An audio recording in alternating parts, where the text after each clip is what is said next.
You have no idea how sorry we are that we're late. We had a little technical difficulty, but I think we got it all worked out.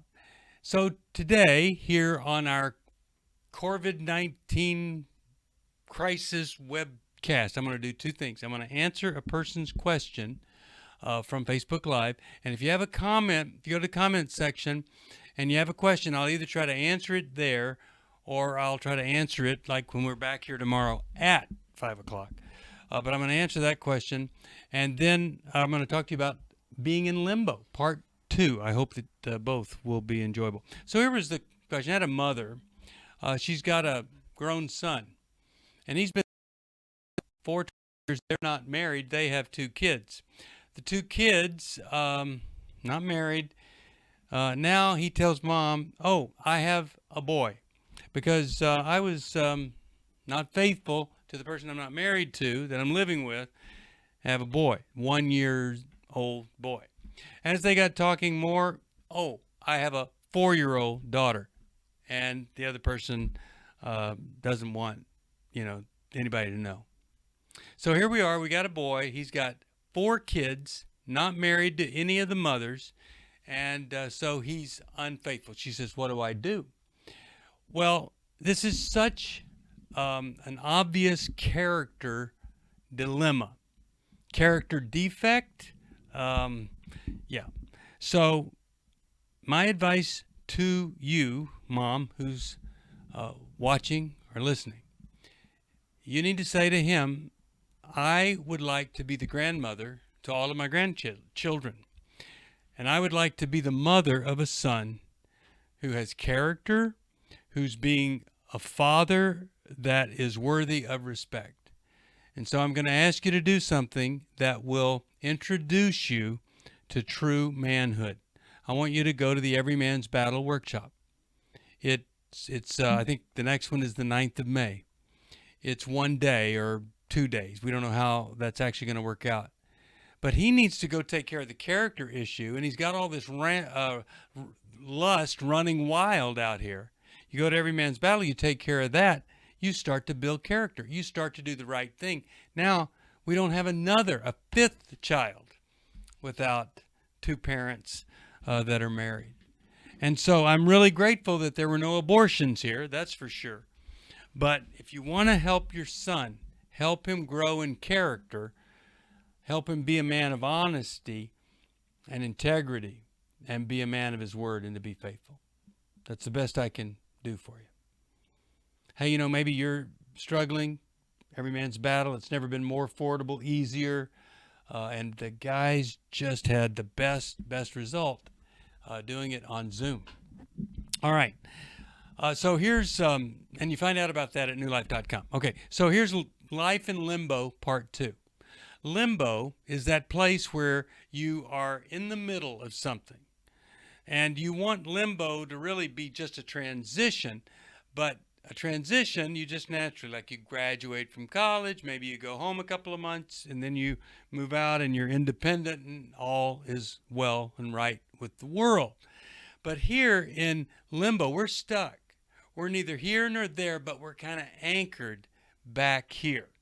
Like in a relationship that was unhealthy, we move on, but we've never really resolved anything. And yesterday I gave the example of a woman angry and bitter 18 years after the husband left. That's staying in limbo. We want to be free.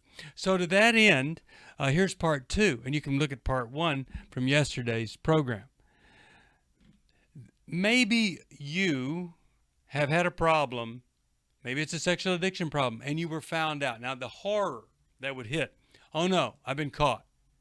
All right, so you get caught, you decide to change, but none of the change has produced anything in you yet. That's limbo.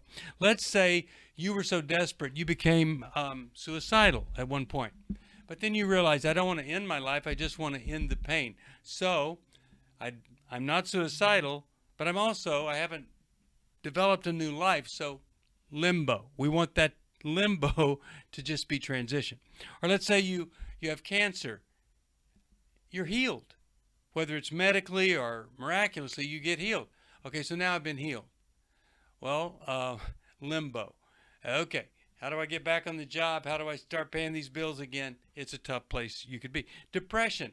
I used to be deeply depressed. Now, every now and then I get in a bad mood, but I'm not finding the life, the abundant life that I've been promised.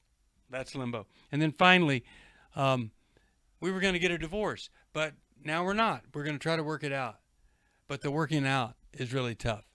That can feel like I'm just living in limbo. We're neither moving toward divorce, nor are we yet in a great relationship. Okay, so let me try to encourage you. Anytime we have some kind of acute or severe depression or struggle with anxiety, addiction, trauma, or we've been paralyzed, anytime that we've been through something like that and we're coming out of it, limbo would be normal. But what we want is we want it to be a transition. And the shorter the transition, the better. Here's how we make that happen. First of all, feelings need to be felt. No denying, no rationalizing, no spiritualizing. Oh, I shouldn't be angry, whatever. We want to feel certain feelings. I want to cry if I'm in limbo. I want to get that sadness out. I want to talk to myself if I'm angry. I want to know the anger, not deny it. I want to know the sadness, not deny it. And the one thing that if I do feel, like if I feel shame, boy, I instantly have to give myself some mercy and realize that, what I've done is not the unpardonable sin. If I had done the unpardonable sin, I wouldn't care it was the unpardonable sin. And, I was talking to a guy the other day, and he said, oh, I got a divorce. I didn't have, the right grounds for divorce. And after I talked to him, I said, God hates divorce, but he doesn't hate people that get a divorce. And he was acting like God hated the people that got the divorce, not just the divorce. So it's important. So we want to get rid of that shame and give yourself mercy. But maybe there's feeling, you need to go through the grieving process. You need to feel it. Okay, so first of all, what am I feeling? Feel it, but don't let it get out of control. And then I want to express it. And this is how we let feelings resolve, but not control us. We don't keep them to ourselves. Person that said, you're only as sick as your secrets. I think Barbara Johnson might have been the first to say it or quote it, but it's so true. Feel and then express it to somebody. And hopefully you express it to somebody that's wise and can help you, because once you express it, you want to request their take on it, their insight, or do they have any advice for you or direction? So you make that request, and then you do something.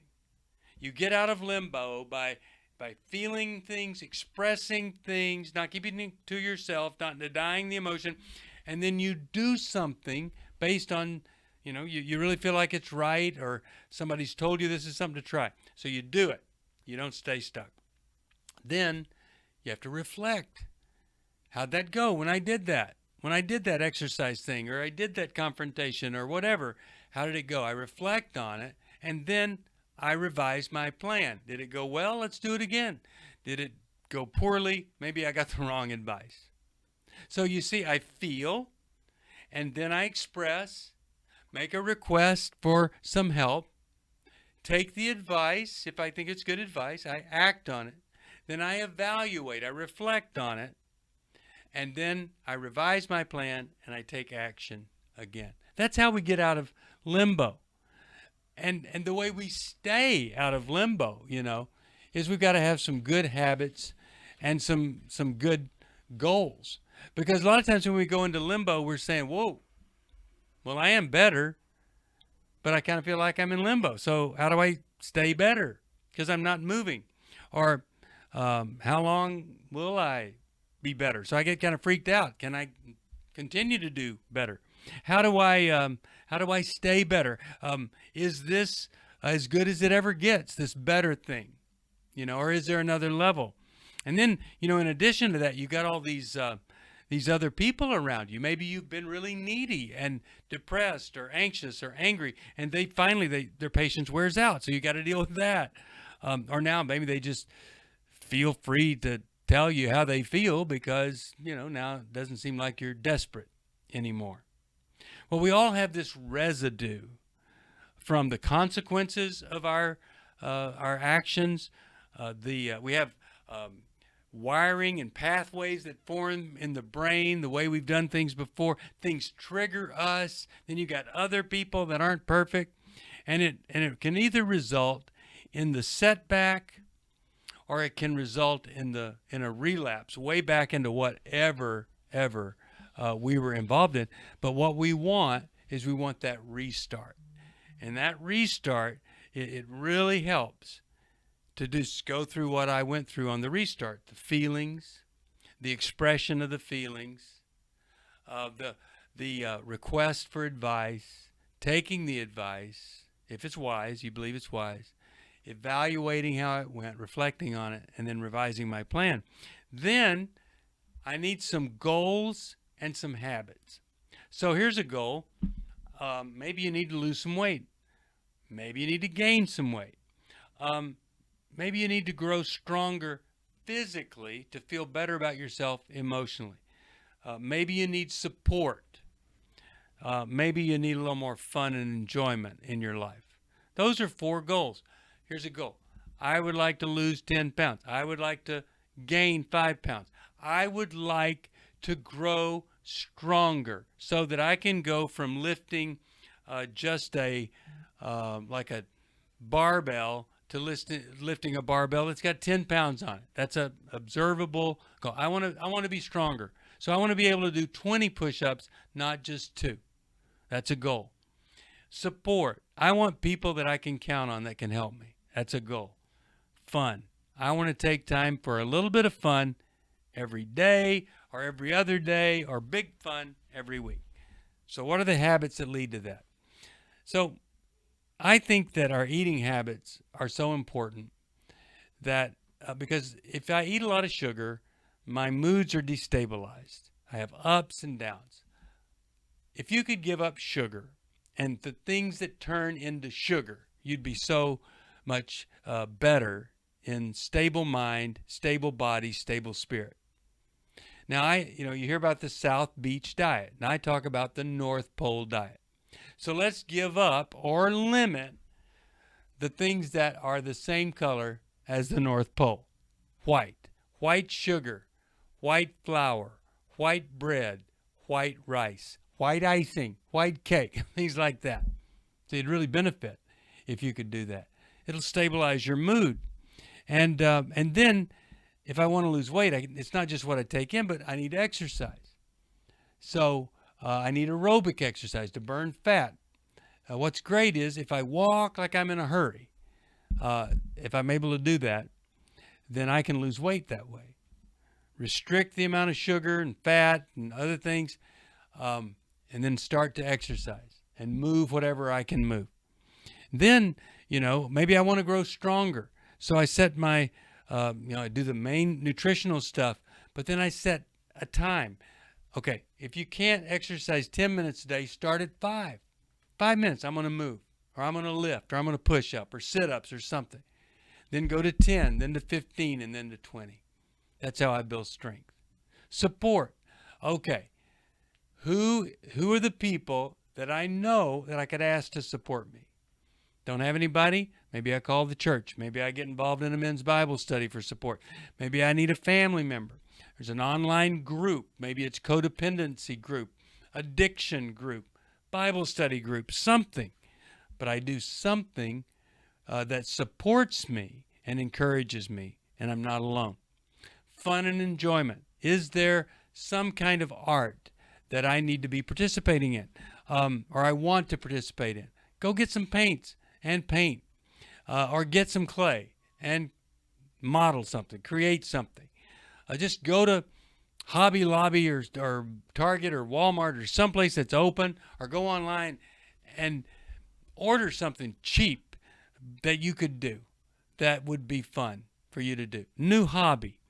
Maybe it's not that, but maybe it's starting to hike every day. Get on a bicycle every day. Something like that. Maybe that's the way that you do it.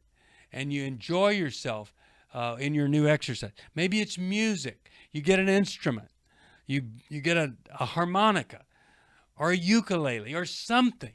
The Five Below store has so many things that are $5 and below if they're open. I don't know. But you can order things and you can learn to play an instrument during this time. It's so much fun to learn a new instrument. So these are some things that I can do. I've got to set my goals, develop the habit. So if I have a harmonica, I say every day, got to have a new habit. Before I go to bed, I'm going to practice 5 minutes a day. You'll learn to play the harmonica that way, or the ukulele, or whatever it is. So these are some ways that we get out of limbo. They're different than saying, oh, I tried that. Oh, that wasn't helpful to me. We've all heard people do that all over the place. And it's just a horrible thing to see because it produces this state known as learned helplessness. It's a horrible, sad place to be. So that's my program for today. It is all about habits, all about goals, acting, moving, evaluating, getting right back in there, doing it all over again. I'm going to be back here again same time tomorrow. If you need something, you call us at 1-800-NEW-LIFE.